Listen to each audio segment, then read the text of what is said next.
মার্কিন president Donald ট্রাম্পের পূর্ব ঘোষণা অনুযায়ী ভারতীয় পণ্য আমদানিতে ৫০% শুল্ক কার্যকর করেছে যুক্তরাষ্ট্র। বুধবার থেকে কার্যকর হওয়া এ পদক্ষেপ যুক্তরাষ্ট্রে ভারতের রপ্তানি বাণিজ্য গুরুতর হুমকির মুখে পড়েছে। প্রথমে ভারতীয় পণ্যে ২৫% শুল্ক আরোপ করেছিলেন ট্রাম্প। তবে চলতি মাসের শুরুতে রাশিয়া থেকে ভারতের তেল আমদানির কারণে তিনি অতিরিক্ত আরও ২৫% শুল্ক যুক্ত করেন। ফলে মোট শুল্ক হার দাঁড়ায় ৫০%। এর প্রভাবে ভারতের $৪৮.২ বিলিয়ন রপ্তানি ঝুঁকিতে পড়বে বলে সতর্ক করেছেন দেশটির কর্মকর্তারা। তারা মনে করছেন এই শুল্কে যুক্তরাষ্ট্রের সঙ্গে ভারতের বাণিজ্য অর্থনৈতিকভাবে অকার্যকর হয়ে পড়তে পারে।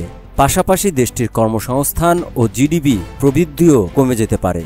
গ্লোবাল ট্রেড রিসার্চ ইনিশিয়েটিভের এক প্রতিবেদনে বলা হয়েছে, ট্রাম্পের শুল্কে ভারতের শ্রমনির্ভর শিল্প যেমন টেক্সটাইল, গহনা, চামড়াজাত পণ্য, খাদ্যপণ্য ও অটোমোবাইল খাত সবচেয়ে ক্ষতির মুখে পড়বে। এতে রপ্তানি নির্ভর খাতে বেকারত্ব বাড়বে এবং বিশ্বব্যাপী উৎপাদন খাতেও ভারতের অবস্থান দুর্বল হয়ে পড়বে। যদিও ঔষধ ও ইলেকট্রনিক্স খাত আপাতত শুল্কের বাইরে থাকায় কিছুটা স্বস্তি পেয়েছে ভারত।